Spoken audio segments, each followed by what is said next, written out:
여러분 안녕하십니까. 일요일 오전입니다. 날씨가 반짝 추웠다가 조금씩 이제 풀리고 있네요. 강원도 원주에는 치악산에 눈이 이제 많이 녹았는데 아직도 눈이 잔설이 하얗게 쌓여 있습니다.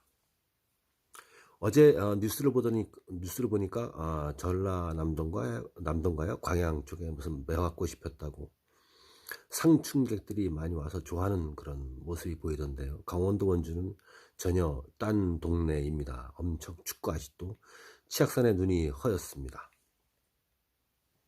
싹이 나오려면 좀 걸리겠죠. 오늘은 싹에 대해서 공부를 하겠습니다. 맹아입니다. 맹아. 맹아는 이제 조림학에서 숲에 갱신해서 작업종에 나오는 것이죠. 외림 작업입니다. 외림 작업. 산림기술사 시험에 용어든 필기 시험에 외림 작업에 대해서 설명하시오. 외림 작업 방법 이렇게 나오게 되면 이 맹아에 대해서 반드시 써줘야지 점수를 받는 것입니다. 맹아의 종류는 금맹아가 있고 단면맹아가 있고 근주맹아가 있습니다. 앞에서 보시는 그림은 저하고 스터디를 하는 호남 지역의 어느 한 분의 답안지를 가지고 공부를 지금 해보겠습니다. 그림을 보겠습니다. 그림을 이제 그대로 이제 조리막 책에 있는 걸 그리셨는데 보면은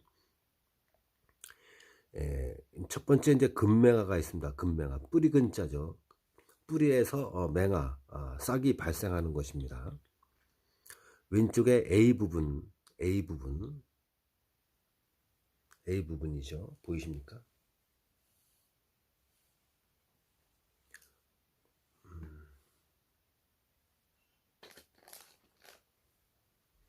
왼쪽에 A 부분, 거기가 이제 뿌리에서 나오는 맹아. 또 오른쪽에 E 부분하고 F 부분, E하고 F 부분, 뿌리에서 나오는 맹아. 그것이 A하고 E하고 F가 금맹아입니다. 거기서 싹이 나는 것입니다. 그리고 이제 그루터기에서 나무를 벌도한 단면의 끝부분인 B하고 C 부분에 싹이 나오는 것입니다. 맹아가. 그것을 단면맹아라고 합니다. 단면맹아. 그리고 그루터기에서 나오는 것입니다. 수간, 잘려진 수간. D 부분입니다. D 부분. 그것이 근주맹아입니다. 근주맹아.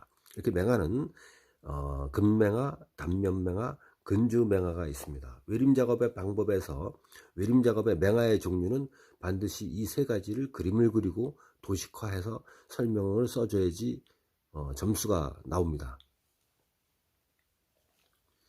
특히 맹아갱신에 대해서는 참나무 6가지 중에서 우리가 현장에 가게 되면 뭐 졸참나무, 벌채지, 굴참나무, 상수리나무 이런 떡갈나무 벌채지에서 이제 이렇게 맹아갱신이 되는 것이 있습니다. 여러분들 외림 작업에 대해서 지금 공부를 하고 있는 것입니다. 제가 얘기하는 것을 들으시면서 청취하면서 또는 이렇게 시청하면서 맹아 외림 작업에 대해서 시험이 출제가 되면 외림 작업의 정의, 외림 작업의 특성, 외림 작업 대상지, 외림 작업 맹아의 종류, 맹아 갱신 방법 이제 이런 그림을 그려 넣어줘야 되겠죠. 그런데 제가 설명드린 부분도 답안 작성을 하게 되면 점수를 고득점 받는데 유리하기 때문에 제가 이렇게 경험 삼아 말씀을 드립니다. 이 맹아라는 것은 예를 들어서 울진 같은 경우에 3년 벌써 이제 해가 지났으니까 3년 됐네요. 3년 전에 3만 헥타르의 산불이 대형화되고 그리고 한 달 반, 2달 동안 내일이 계속 타는 그렇게 해서 3만 헥타르의 불이 났을 때에 우리가 산불에 대한 기술사 문제에 대해서는 산불이 대형화된 원인과 연중화된 요인을 설명하시오. 이런 문제들을 산불 발생지에 대하여 인공보건과 자연보건에 대해서 구분하여 설명하시오라든가 이런 것이 출제가 될 때에 인공 복원을 안 하고 하지 않고 자연 복원할 때에는 이런 참나무림이 울진의 30바이, 울진의 어느 지역의 구기림에 20바이 20, 20바이 20 표준지를 떠서 이곳에 참나무가 굴참나무라든가 참나무류, 굴참나무, 상수리나무가 몇 번이 들어있을 때에는 참나무림으로 인공복원을 자연복원을 한다. 그리고 참나무림이 많지 않고 산 녹부에 원래 당초에 소나무가 많던데 송이버섯이 많던데 이런 데는 참나무 그루터기가 별로 없겠죠. 그런 데는 인공복원 다시 강송을 심던지 뭐 낙엽송을 심던지 뭐 이런 나무를 조림을 해서 인공복원 해야 되고, 중북부 이상의 구기림의 높은 데에는 자연적으로 참나무가 죽은 데가 많은데 그루터기는 그루터기 밴 데는 맹아가 나올 수 있으니까 그런 데는 금맹아, 단면맹아, 근주맹아가 참나무 종류 중에서 뭐 상수리나무라든가 절참나무, 굴참나무 있는 지역은 자연복원을 갖다 유도한다. 이런 식으로 답안을 형성할 때도 같이 쓸 수가 있는 그런 꼭지가 되는 것입니다. 맹아라는 것은.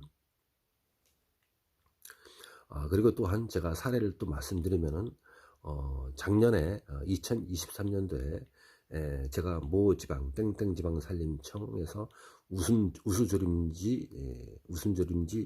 우수조림지 심사위원으로 위촉이 돼서 5개 구기림 관리소를 나간 적이 있습니다. 거기에 이제 우수조림지 중에서 내화수림대 조성을 위한 맹아갱신을 위한 참나무 숲 조성, 그런 데를 땡땡 구기림 관리소를 제가 심사하러 나갔습니다. 그랬더니 두세 가지 참나무 수종에 대해서 이렇게 맹아를 갱신해서 우리는 참나무가 산불에 강하기 때문에 내화수림대를 우리 구기림 관리소는 이렇게 조성하였다. 그래서 제가 땡땡 지방 산림청에서 구기림 관리소 중에서 여러 가지를 냈는데 제가 그 구기림 관리소를 2등을 갖다가 점수를 준 적이 있습니다. 참고적으로 1등을 준 데는 땡땡 구기림 관리소의 낙엽송 천연 하종 갱신으로 인한 조림지 조성, 그것을 1등을 주었고요. 맹아 갱신으로 인한 내화수림대 조성 참나무류, 그걸 제가 2등을 준 적이 있습니다.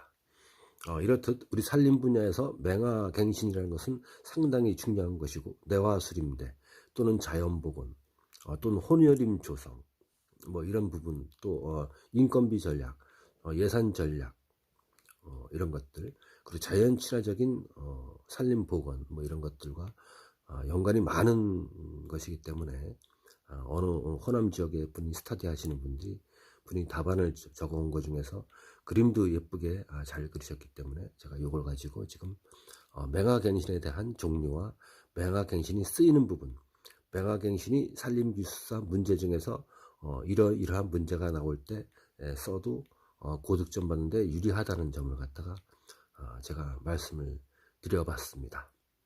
자, 오늘은 맹아갱신의 종류, 그리고 맹아갱신이 다른 산림기술사 문제에 출제되었을 때의 답안을 구성하는 방법에 대해서 말씀을 드렸습니다. 감사합니다.